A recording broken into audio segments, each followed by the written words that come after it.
This anime opens showing a girl holding a knife. I don't know what actually happened, but a moment after the woman channeled electrical energy into her dagger, the woman called the man in front of her the name Tomokui Kanata, and it is clear that in this position Kanata, who can no longer do anything, can only surrender to the fate that awaits him. But suddenly Kanata experienced reincarnation, and when he opened his eyes he was surprised to be still alive.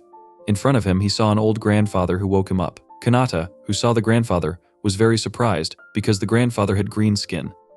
Then after that the old grandfather gave Kanata's name Gobaru. 目を開けたか。誰だこの緑色。こちらの体の大きいの。ゴブロでよかろう。ダメだ。すぎて。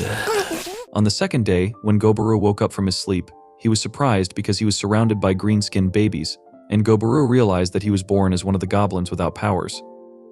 On the third day, Gobaru is now an adult and believes that goblins are a fast-growing species. Gobaru was very grateful and said in his heart, "What is his place like? What is he like now? The most important thing right now is his second life, and he will make good use of his life." On the fourth day, the goblins gathered and the old man gave food to all of them. The old grandfather then explained that this food was the last meal for all of them, and the old grandfather said that tomorrow they would have to find their own food. After that, Gobaru came out of the cave for the first time and he looked up at the sky and the sun. There were even some strange birds scattered around, and there were some strange plants that he had never seen before.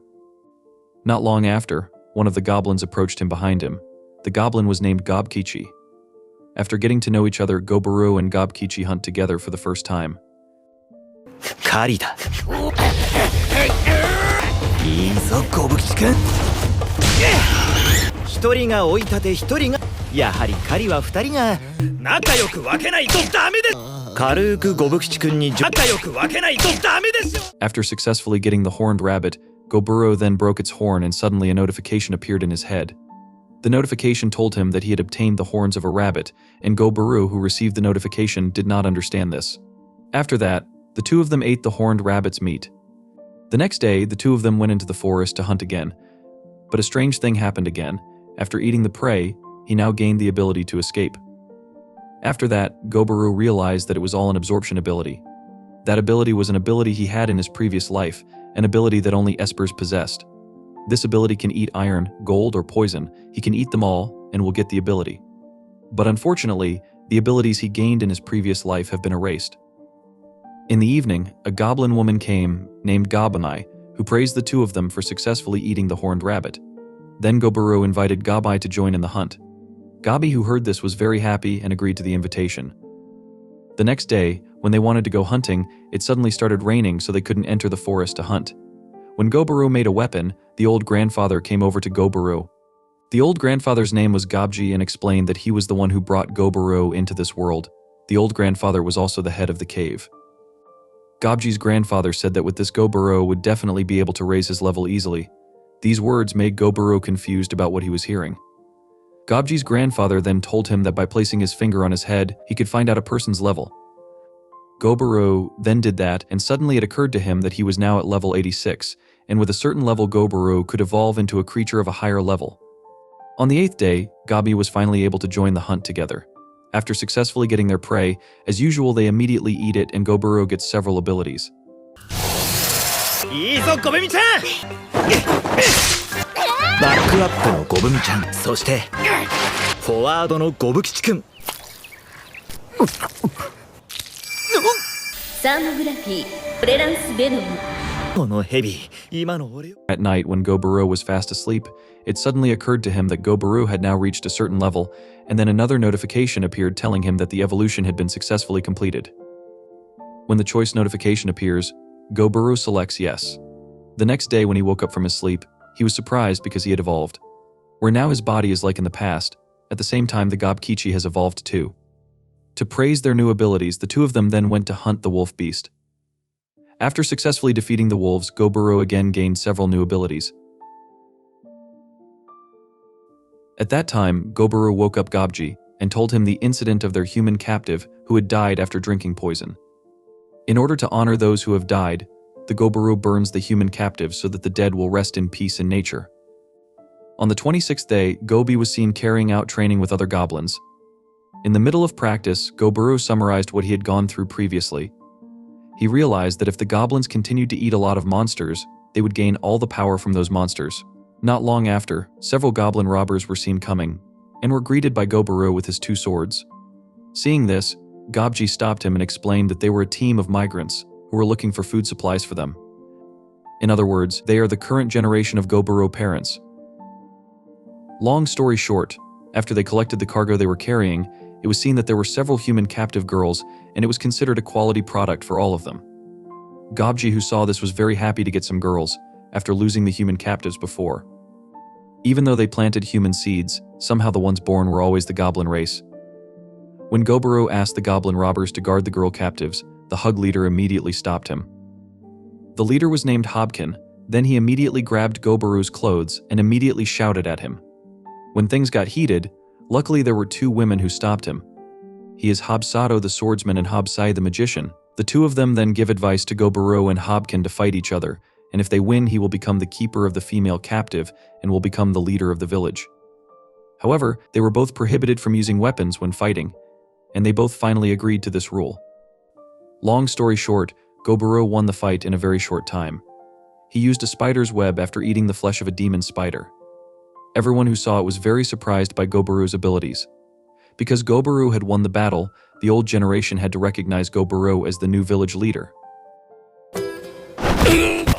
なんだこのどこにあんなもん隠しも俺の体の一部だしやるじゃない。正式にこの村のリーダーって鬼雲から雲の糸生成の分かったよ After the fight was over, Goburo took the female captives to a storage warehouse. He also told them that no goblin would touch them all. The girls were very surprised that Goburo would not harm them all. Goburo even promised to return them all to their respective places. Then the red-haired girl, Rubelia, asked what Goburo wanted in return. At that time, Goburo answered that he wanted knowledge from humans. In the afternoon, Goburo was seen punishing 2 older generation goblins because they dared to disobey his orders. As their grudges escalated, the older generation of goblins broke the Goburo's rules to touch the girl captives. But just when they wanted to give vent to their lust, Goburo suddenly came and slaughtered all the goblins who refused his orders.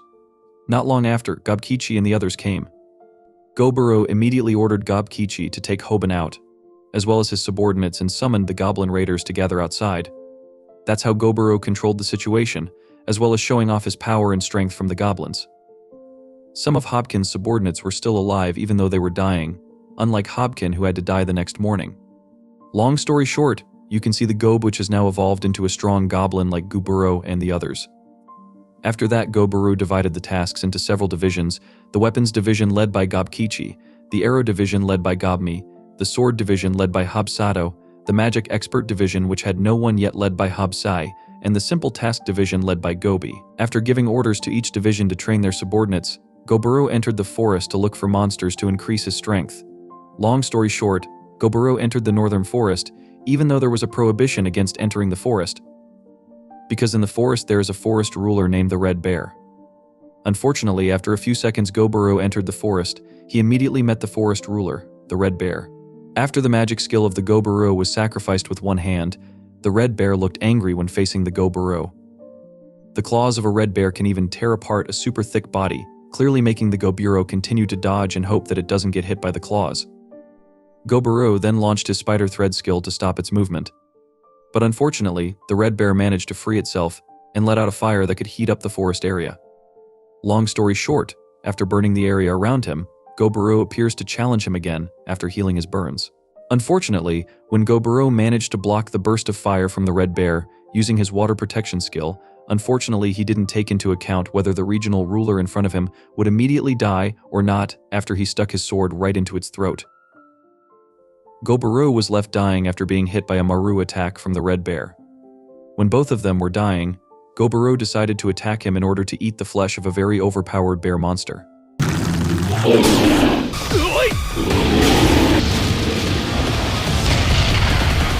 ねえか行くぜあ吐けよ炎外は硬くても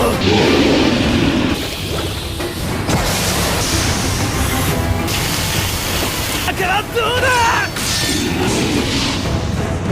食いがいがあるってもんだろ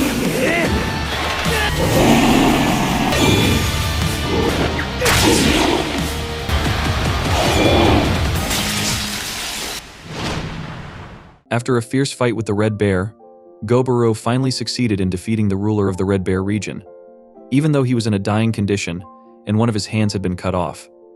Then at the same time, Goburo ate the Red Bear's meat before he became unconscious. Then the system notifies Goburo that he has met the requirements to evolve into a rare species of goblin. In the morning, when Goburo woke up, he was surprised to find he had evolved again. Goburo's return to the village made the goblins panic, because they thought that it was ordinary goblin predators who had come. However, of the ordinary goblins there, only Gobu knew that it was an evolved Goburo. This is the end of Re-Monster Episode 1 and 2. Thank you very much for staying on this channel and watching our videos. Don't forget to like this video and subscribe to our channel so we can keep you up to date with our latest content. See you in the next video.